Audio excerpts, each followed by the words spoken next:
वक्फ पे कब्जा करने की कोशिश की गई, मगर सुप्रीम कोर्ट ने अभी इन बातों को सिरे से क्लियर कर दिया है कि जिन चीजों को कोर्ट ने वक्फ डिक्लेयर कर दिया है, गवर्नमेंट उसे खारिज नहीं कर सकती।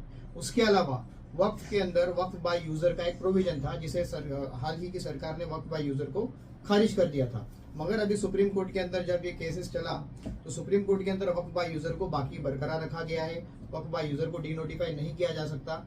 और सुप्रीम कोर्ट ने इसमें एक बहुत ही अच्छी बात कही थी कि आप जो आजादी के पहले जो अंग्रेजों के जमाने और उससे पहले से जो चीजें मुसलमानों के पास वक्फ के तौर पर है, तो क्या आप उसका सेल डीड और सेल एग्रीमेंट मांगोगे? देखिए, सबसे अच्छी बात है वक्फ के ताल्लुक से, और सुप्रीम कोर्ट ने कहीं ना कहीं पूरी तरीके से कॉन्स्टिट्यूशन के ऊपर काम किया है।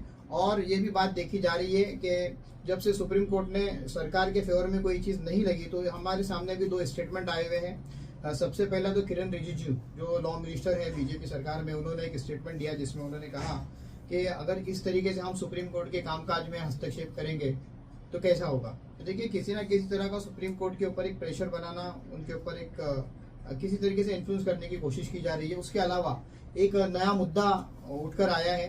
देखिए, सुप्रीम कोर्ट को पावर है, संवैधानिक अधिकार है, जिसमें सुप्रीम कोर्ट अंडर आर्टिकल 142 कोई भी डिसीजन अपनी तरफ से दिया जा सकता है। और उसके अलावा सुप्रीम कोर्ट में एक आर्टिकल 141 है, जिसमें संविधान ने सुप्रीम कोर्ट को एक पावर दिया कि सुप्रीम कोर्ट ने जो लॉ पास किया वो लॉ ही माना जाएगा, उसको कोई चैलेंज नहीं कर सकता। और 142 के हिसाब से सुप्रीम कोर्ट ने आज बाबरी मस्जिद का जजमेंट दिया, और कई ऐसे जजमेंट दिए जो मुसलमानों के खिलाफ कर मुसलमानों इन चीजों को एक्सेप्ट किया है, मगर मुसलमानों ने कभी ऐसी बातें नहीं की। मगर आज जब हम देख रहे हैं कि सुप्रीम कोर्ट ने कुछ ऐसे डिसीजन लिए हैं कि जो सरकार को ऐसा लगता है कि किसी ना किसी तरह उनके पक्ष में नहीं है, तो आज उसके लिए कहा जा रहा है कि सुप्रीम कोर्ट एक मिसाइल की तरह 142 को इस्तेमाल कर रही है। हमारे उपराष्ट्रपति ने कही ये बात, तो ये कहीं ना कहीं अच्छी चीजें नहीं है जुडिशरी के लिए। आप समझो, जुडिशरी जो है इंडिपेंडेंट है, नेचर जुडिशरी का नेचर इंडिपेंडेंट है, उसी के ऊपर किसी का जोर दबाव नहीं रहा जा सकता।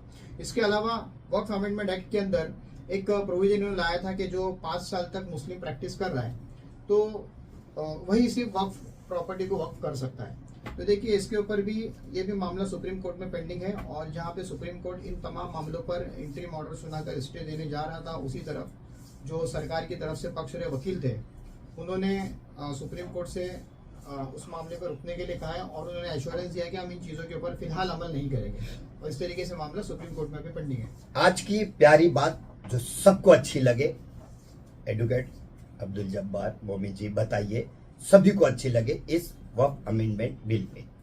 देखिए, मैं मेरे तमाम मुसलमान और गैर मुसलमान भाइयों से ये कहना चाहूँगा, देखिए, वक्फ जो मुसलमानों में एक कॉन्सेप्ट है, ये सिर्फ मुसलमानों के लिए नहीं है, ये तमाम लोगों के लिए जो ज़रूरतमंद है, इवन ये जानवर के लिए, मक्खी मच्छर, तमाम जो नफ़ा उठा सकते हैं, इन चीज़ों के लिए वक्फ के लिए कानून इस्लाम ने, शरिया ने बना के रखा हुआ है।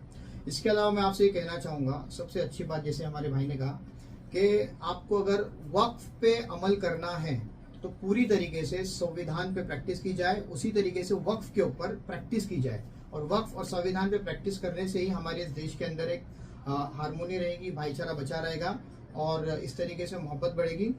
बस मैं यही कहूँगा। तो देखिए, ये थे एडवोकेट जब्बार